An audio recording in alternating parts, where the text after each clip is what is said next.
Bonjour à tous et bienvenue sur Easy French. Aujourd'hui nous nous retrouvons pour la deuxième partie de la vidéo sur Strasbourg que j'ai tournée avec Maré.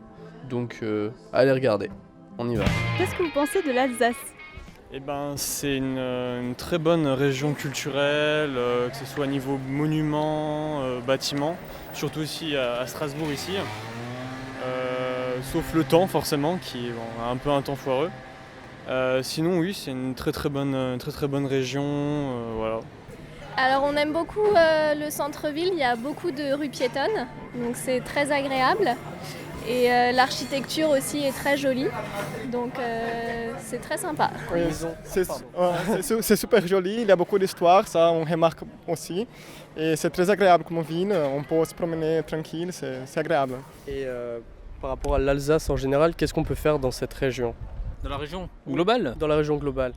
Globalement, l'Alsace a une grande histoire, effectivement. Donc, culturellement, c'est intéressant. Il y a beaucoup de visites à faire. Effectivement, il faut un peu de beau temps à l'appui, effectivement. Mais voilà, il y a tout le patrimoine, effectivement, de Strasbourg même. Il y a toute l'histoire de la Grande Guerre, beaucoup dans le nord de l'Alsace également. Colmar, ça a visité, c'est la ville d'Alsace par excellence, comme on dit, avec les maisons et tout qui est magnifique là-bas. C'est très très beau Colmar à visiter. Qu'est-ce qu'on peut faire dans la ville de Strasbourg ? Disons la période est très propice en été, effectivement. Il y a partout des panneaux d'affichage pour montrer les événements qui se passent actuellement. Abbiamo visto poco perché abbiamo solo un giorno di tempo qui, però comunque rende l'idea, è molto tranquilla e bella per chi va in giro a piedi. Che comunque si arriva più o meno in tutti i posti importanti e non si rischia di essere, cioè non ci sono comunque tante macchine così. Sinon il y a aussi quelque chose de très beau à voir, la cathédrale, c'est super beau. La synagogue là qui se trouve pas loin à la place de la République.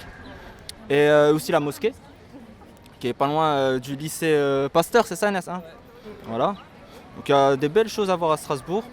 Je vous invite tous à venir à Strasbourg parce que c'est une super belle ville. C'est aussi une ville très étudiante, de tout. Il y a de toutes les cultures, toutes les nationalités. Qu'est-ce qu'on peut goûter comme spécialité culinaire en Alsace ? Alors là, on vous êtes bien tombé, effectivement. Donc bien sûr, notre tarte flambée, hein, bien entendu. Il faut avoir un peu de chance pour trouver des gens qui savent la faire correctement aussi. Après, nous sommes riches en vin également, essentiellement le blanc. Le rouge, je ne suis pas trop friand du rouge d'Alsace, c'est pas trop notre spécialité. Après, les liqueurs également, hein, notre schnapps bien entendu. Les spécialités alsaciennes sont par exemple le Kouglof, le Beekhof, la choucroute. Le Beekhof et la choucroute, ce sont des plats salés. Le Kouglof, c'est un gâteau qu'on mange à la fin du repas. En alcool, les Alsaciens sont connus pour faire du schnapps, ce qu'on appelle donc un alcool blanc à base de Mirabelle. Il y a aussi la Williams, qu'on appelle la Williams, dont fait à partir de poire, et le fameux Kirsch, fait à partir de cerises. Est-ce que vous pouvez juste dire ce que c'est le Beekhof ?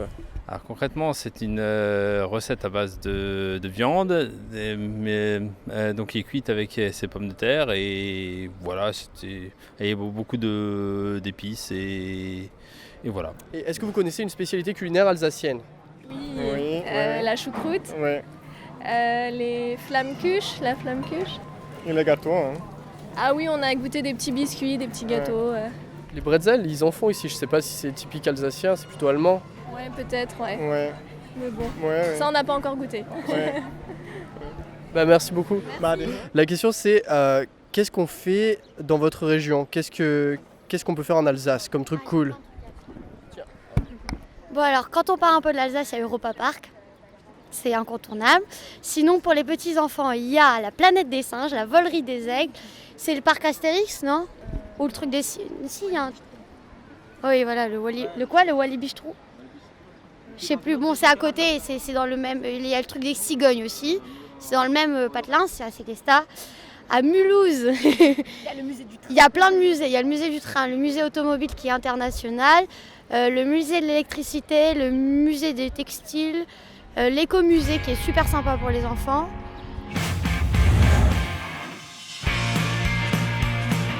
Concluons donc pour la deuxième partie de cette vidéo sur Strasbourg où je vais bouger un peu et tout ça pour vous dire que C'était pas facile à monter comme vidéo, cette vidéo sur Strasbourg. C'était vraiment pas simple. J'en étais pas très content. Puis je l'ai re-regardé une fois, 2 fois, 3 fois. Et je l'ai fait regarder à des personnes que je connais. J'ai vu que finalement elle était correcte. Et j'espère que vous la trouverez aussi correcte. Et j'espère que vous la likerez sur Facebook. Voilà. Plutôt sur YouTube. Salut!